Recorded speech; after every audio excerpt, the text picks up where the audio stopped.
প্রথম প্রশ্ন, জাকাত ফরজ হওয়ার শর্ত কয়টি, কি কি? জাকাত ফরজ হওয়ার জন্য শর্ত হচ্ছে, প্রথম হচ্ছে আপনাকে মুসলিম হতে হবে। কি হতে হবে? মুসলিম হতে হবে। 2 নম্বর শর্ত বালেগ হতে হবে। কি হতে হবে? বালেগ, অর্থাৎ প্রাপ্তবয়স্ক হতে হবে। তারপরে নিসাব পরিমাণ সম্পদের মালিক হতে হবে। নিসাব মানে হচ্ছে 7.5 ভরি স্বর্ণ অথবা 52.5 ভরি রৌপ্য।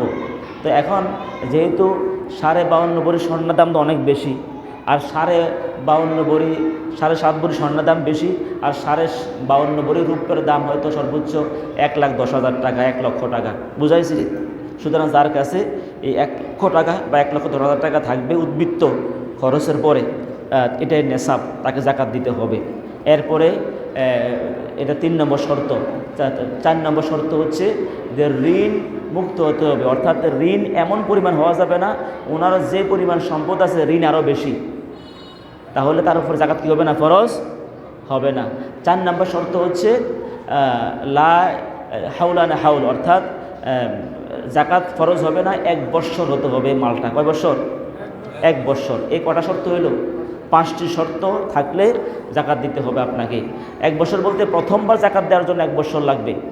পরে যখন আপনি প্রত্যেক বছর জাকাত দিবেন তখন সব মাল 1 বছর হওয়া দরকার নাই। কথাটা আবার খেয়াল করেন, আপনি প্রত্যেক বছর জাকাত দিচ্ছেন, দেখা যায় নির্দিষ্ট সময় হিসাবটা হবে, ঠিক যে সময় আপনি হিসাবটা করবেন হিসাবের আগ পর্যন্ত যত টাকা আসবে, ধরেন আপনি রমজানের শুরু থেকে হিসাব করেন, কেউ রমজানের 20-এ হিসাব করেন, কেউ দেখা যায় রমজানের শেষে হিসাব করেন, যখনই হিসাব করেন, অথবা আমি রমজান আগে হিসাব করি, ঠিক যখনই হিসাব করি হিসাবের দিনের আগ পর্যন্ত, হিসাবের সময়ের আগ পর্যন্ত যত টাকা আসবে, যেটা হয়তো 1 বছর হয় নাই, হয়তো 4 দিন হয়েছে বা 1 মাস হয়েছে, ওইটার জাকাত দেওয়া লাগবে। কখন? যদি আপনি আগের থেকে জাকাত দেয়া ফরজ হয়ে থাকে, কতবারও দিচ্ছেন, এবছরও দিবেন, এখন আর সব মাল 1 বছর হওয়া দরকার নাই, বুঝাইছি কিনা? তখন সব মাল 1 বছর হতে হবে না। প্রথমবার জাকাত ফরজ হওয়ার জন্য প্রথম সম্পদ আপনি শালী হয়েছেন, তখন আপনাকে কয় বছর হতে হবে? 1 বছর হতে হবে। তারপর দ্বিতীয় প্রশ্ন, কত টাকা থাকলে জাকাত দিতে হবে? যে কথা এসে গেছে, আপনাকে 52.5 ভরি, যেহেতু 2টা নেশাব, আপনি স্বর্ণ নেশাব ধরবেন নাকি রূপের নেশাব ধরবেন, এটার ভিতরে অনেক কথা আছে। স্বর্ণ নেশাব ধরলে কিন্তু অনেকে জাকাত আসবে না, আর স্বর্ণের নেশাবে ধরলে জাকাত কজনের বা আসবে? যেহেতু নেশাব 2টাই আসছে, যেইটা ধরলে জাকাতটা দেওয়া সহজ হবে, গরিবরা পাবে, জাকাতের খাতে জাকাত দেওয়া যাবে সহজে, আমরা ওই খাতটায় ওই নেশাবটায় ধরবো। ওই নেশাবটা হবে রূপের নেশাব। রূপের নেশাব ধরলে আমলটাও তাড়াতাড়ি হবে, পাশাপাশি গরিবরাও সহজে জাকাত পাবে। এই জন্য কোনটা ধরা উত্তম? রূপের নেশাব। কোনটা? স্বর্ণের নেশাব না। স্বর্ণের নেশাব ধরলে দেখা যায় জাকাত অনেকের আসবে না, এই জন্য রূপের নেশাব ধরাটাই আমাদের উত্তম। এই ব্যাপারে মুস্তাহিদদের মতামত দিয়েছেন, আমরা ওইটাই ধরবো। এই যে রূপের নেশাব ধরলে, তাহলে আপনার কাছে 1 লক্ষ টাকা থাকলে উদ্বৃত্ত, কয় লক্ষ টাকা? সাংসারিক খরচ যাই আমরা ব্যাংকে অথবা জমায় উদ্বৃত্ত 1 লক্ষ টাকা আছে, তখন আপনাকে জাকাত দেওয়া লাগবে। কত পার্সেন্ট? 2.5%। বলেন না কত পার্সেন্ট? 2.5%, অর্থাৎ 40 দিয়ে ভাগ দিবেন। আপনার যখন যত টাকা আছে উদ্বৃত্ত 40 দিয়ে ভাগ দিবেন। ব্যবসায়ী সম্পদ আছে বা অন্যান্য যেগুলো জাকাত আসে, ওই সম্পদগুলোকে একসাথে করে আপনি 40 দিয়ে ভাগ দিবেন, মূল্যটাকে 40 দিয়ে ভাগ দেওয়ার পরে ফলাফলটা যা হবে ওইটাই আপনার জাকাত আদায় করতে হবে। যদি জাকাত আদায় না করেন তাহলে কিন্তু কঠিন শাস্তি হবে। আর জাকাত দিলে সম্পদ বাড়ে না কমে? বাড়ে। ফাউলাইকুমুল মুদঈফুন, আল্লাহ বলছেন আমি তাদের সম্পদ আরও বাড়িয়ে দেবো। যেরকম না সুবহানাল্লাহ। তা আপনি কোন ভয়ে জাকাত দিবেন না? আল্লাহকে সম্পদ বাড়িয়ে দেবো, আপনি জাকাত দিবেন না কেন? জাকাত দেওয়াটা আমাদের কর্তব্য, আর না দিলে তো মুশরিক হতে হবে। ফাউলাইকুমুল মুশরিকুন ওমা আতাইতুম মিন যাকাত, অন্য আয়াতে আসছে ওয়াওয়াইলুল লিল মুশরিকিন আল্লাযিনা লা ইউতুনা যাকাতা। ওয়াওয়াইলুল লিল মুশরিকিন, যারা জাকাত দিবে না, এই মুশরিকদের জন্য ওয়াইল না মুস্তান, মানে জাকাত যারা দিবে না এদেরকে মুশরিক বলে সম্বোধন করেছেন। নাউজুবিল্লাহ বলতেন না? কি বলে সম্বোধন করেছেন? এই জন্য যাদের জাকাত আসে, যদি আপনি লুকিয়ে থাকে জাকাত না দেন, আপনি মুশরিক হতে হবে। নবীজির কথা না, শুধু আল্লাহর কথা। নবীজির হাদিস তো আসছে, যারা জাকাত দিবে না, যে যারা আল্লাহতে বিশ্বাসী, পরকালে বিশ্বাসী, ফালিউদ্দি জাকাতাও, সেজন্য অবশ্যই জাকাত দেয়। যে আল্লাহকে বিশ্বাস করে, পরকালে বিশ্বাস করে, সেজন্য জাকাত দিয়ে দেয়। আমাদের নবীজি বলেছেন, বুঝা গেল জাকাত না দিলে সে আল্লাহরে বিশ্বাস করে না, পরকালে সে বিশ্বাসী না। আপনি তো কুফার অন্তর্ভুক্ত হতে হবে। আর আল্লাহ তাআলা সরাসরি মুশরিক বলেছেন, এজন্য অবশ্যই আমরা জাকাত দিয়ে দেব। না দিলে আমাদেরকে মুশরিক হতে হবে এবং আমাদেরকে আল্লাহর প্রতি অবিশ্বাসী হতে হবে। নাউজুবিল্লাহ বলেন না? আমার শহরে দুটি সাততলা বিল্ডিং আছে, জাকাত দেওয়া লাগবে কি না? দুটি বিল্ডিং ওনার। এখন বিল্ডিংয়ের মূলত জাকাত নাই যদি ওনার নিজস্ব স্থায়ী সম্পদ হয়। এটার আয়ের উপরে জাকাত, কিসের উপরে? অর্থাৎ ভাড়া দিচ্ছে, হয়তো দুইটা বিল্ডিংয়ে 2 লক্ষ টাকা প্রতি মাসে কি পাইতেছে ভাড়া, ধরেন না 2 লক্ষ টাকা পাইতেছে। এখন খরচ বাদে যা জমা থাকে, যদি বছরান্তে থাকে, ওই জমা যা থাকবে তার উপরে 40 ভাগের 1 ভাগ কি দিবে? জাকাত দিয়ে দিবে। 40 ভাগের 1 ভাগ জাকাত দিয়ে দিবে। আর যে বিল্ডিং বানায় বেচা কেনার জন্য, মানে প্লটের ব্যবসা করে, যারা বিল্ডিং বানায় বেচে, আছে না অনেক ভাই, ওইগুলো আপনার কি লাগবে? আপনার কয়টা বিল্ডিং বানাইছেন, কয়টা বেচা হয়েছে, কয়টা রয়ে গেছে, এগুলো জাকাত দেওয়া লাগবে। অনেক ল্যান্ড ব্যবসায়ীরা এবং প্লট ব্যবসায়ী জাকাত দেয় না। জাকাত না দেওয়ার কারণে এরা কিন্তু আরও দামটা বাড়াইয়ে দেয়। এবং জাকাত যখন যে দেশে জাকাত ভিত্তিক অর্থনৈতিক ব্যবস্থা থাকবে, ওই দেশের এত দ্রুত দাম বাড়বে না, জায়গা জমি এবং বিভিন্ন পণ্যর দ্রুত দাম। কারণ ব্যবসায়ীরা জাকাত দিলে সে তো আর স্টক করবে না, সে স্টক করে বা হাজার হাজার কোটি টাকার মাল সে জমা রাখে, এটা জাকাত আসবে না, ও তো জাকাত দেয় না, তো জমা রাখতে সমস্যা কি? বুঝাচ্ছে কি না? জাকাত ভিত্তিক অর্থনৈতিক ব্যবস্থা কায়েম হলে বাংলাদেশে আমি চ্যালেঞ্জ করে বলতে পারি যে বাংলাদেশে 5 থেকে 7 বছরের মধ্যে একটা গরিব থাকবে না, স্বাবলম্বী হয়ে যাবে। আলহামদুলিল্লাহ বলেন না? এগুলো আমাদের গবেষণা, আমরা দেখেছি গবেষণা করে। 5 থেকে 7 বছরের মধ্যে সঠিক নিয়মে জাকাত ভিত্তিক অর্থনৈতিক ব্যবস্থা কায়েম হলে, ইসলামী সরকার কায়েম হলে ইনশাআল্লাহ জাকাত ভিত্তিক অর্থনৈতিক ব্যবস্থা কায়েম হবে। আল্লাহ দিন এই মাক্কান্নাহু ফিল আরদি আকামাস সালাওয়াত ওয়াজ যাকাত, এইভাবে আল্লাহ তাআলা স্পষ্ট কোরআনে বলেছেন ইসলামী দল ক্ষমতা আসলে, ইসলাম ক্ষমতা আসলে প্রথম দায়িত্ব এরা নামাজ প্রতিষ্ঠা করবে। কি প্রতিষ্ঠা করবে? তারপরে 2 নম্বরে কি? জাকাত প্রতিষ্ঠা করবে। দ্বিতীয় কাজ, 4 দফা কাজ হবে। ভালো কাজের আদেশ করবে, ভালো কাজগুলো প্রতিষ্ঠা করবে, মন্দ কাজগুলো সমাজ থেকে উৎখাত করবে। এই 4 দফা কাজ করবে ইসলামী সরকার ক্ষমতা আসলে। আমরা দোয়া করি আল্লাহ তাআলা বাংলাদেশে কোরআনের শাসক আপনি দিয়ে দেন, আমিন বলেন। তাহলে ইসলামী হুকুমত কায়েম হবে। বাংলাদেশ থেকে 5 থেকে 7 বছরের ভিতরে সুদ ভিত্তিক অর্থনৈতিক ব্যবস্থা উঠে যাবে, জাকাত ভিত্তিক অর্থনৈতিক ব্যবস্থা কায়েম হবে। 5 থেকে 7 বছরের ভিতরে মানুষ অসহায় থাকবে না, কারণ জাকাত ভিত্তিক অর্থনৈতিক ব্যবস্থা কায়েম হলে কর্মসংস্থান বেড়ে যাবে এবং গরিবদের কর্মসংস্থান ব্যবস্থা হবে।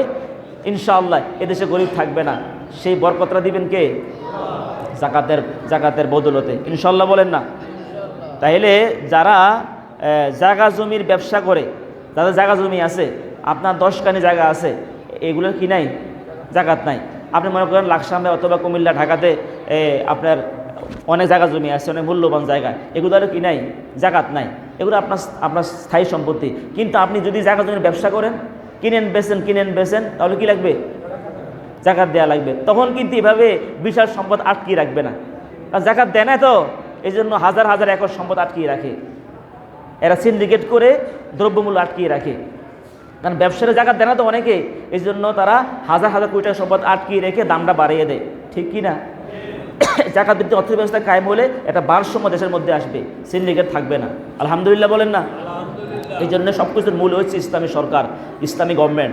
ইসলামী গভর্নমেন্ট হলে নিরাপত্তা পাবে এবং বৈষম্য থাকবে না, এবং দেশের মধ্যে থাকবে না দুর্নীতি, চাঁদাবাজি এবং এই আপনার সিন্ডিকেট করে দ্রব্যমূল্য দাম বাড়ানোর কোনো সুযোগ থাকবে না, সব কিছু দূর হয়ে যাবে।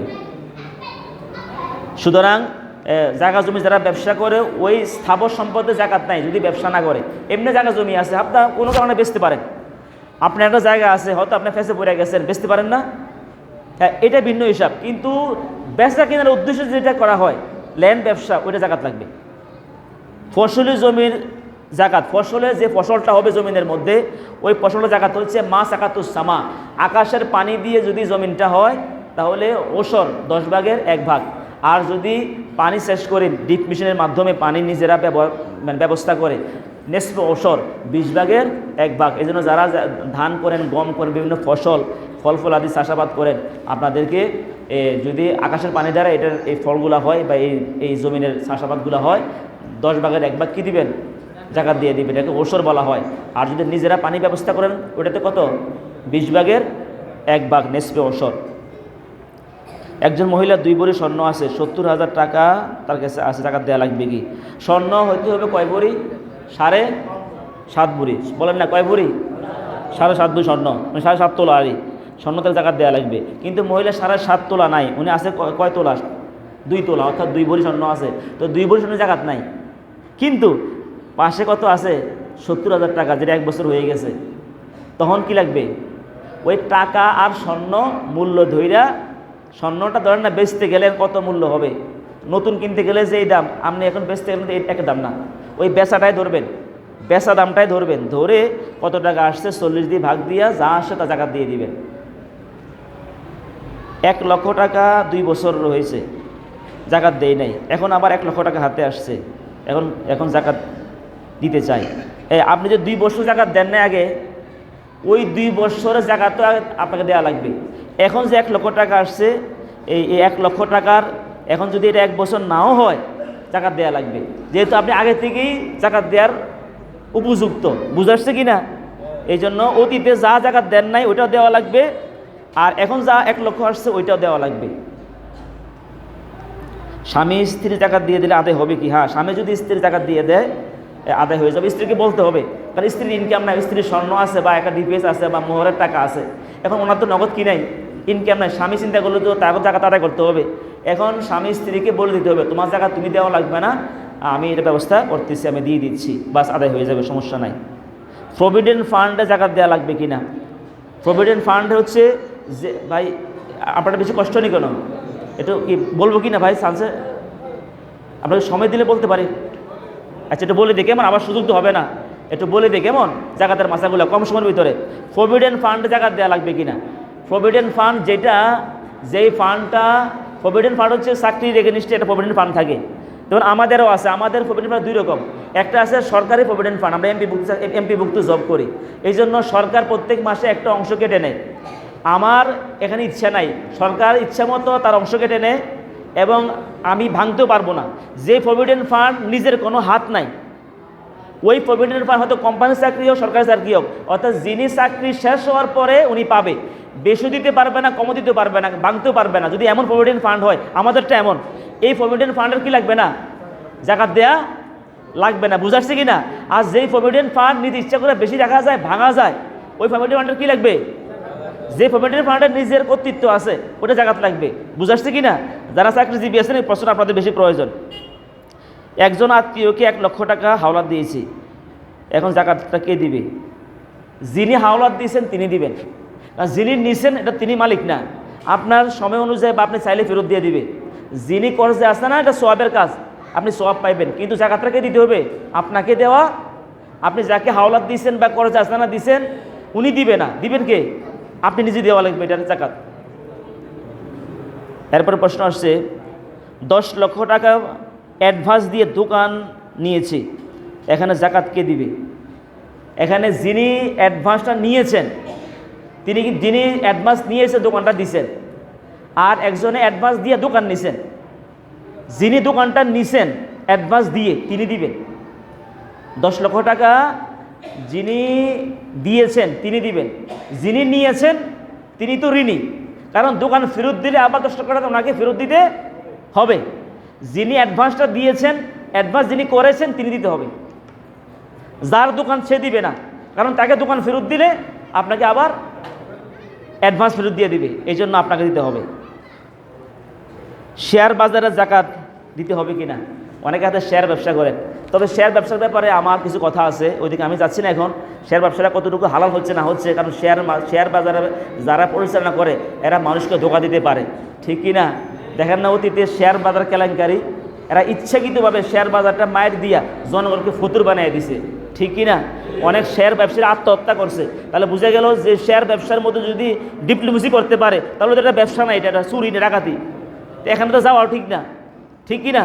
যদি আপনি সরকার নিশ্চিত করে যায় এখানে কারো প্রতি জুলুম করা হবে না, কেউ আত্মসাৎ করে টাকা পয়সা মেরে খাইতে পারবে না, ঠিক কি না? বহু মন্ত্রীরা হাজার হাজার কোটি টাকা শেয়ার বাজার থেকে আজকে খাইয়া আজকে দেশ থেকে পালাইছে, তো কী লাভ হয়েছে? এখন তোমাদের জনগণ পাইলে 12টা বাজাইবে, ঠিক কি না? তো কী লাভ অবৈধ খাইছো তুমি? কী লাভ অবৈধ খাইছো? হাজার হাজার কোটি টাকা শেয়ার বাজার থেকে নিয়ে গেছো, আর মানুষগুলো আত্মহত্যা করছে অবৈধ খাইয়া। কী লাভ তোমার? কয় টাকা তুমি খাইবা? আরে ভাই, আমি হাবিব আলপুরে যাই ইনকাম করি, আমার টাকাটা হয়তো আমার ব্যবহার সর্বোচ্চ 10% ব্যবহার হয়। কত পার্সেন্ট? আমার খাওয়া, চিকিৎসা, আমার চলাফেরা সর্বোচ্চ কত % ব্যবহার হয়? আর বাকিটা আমার সন্তান, বাকিটা থেকে যায় আছে, আর গরিব অসহায় যেটা পাওয়া না এটা দেওয়া হয়।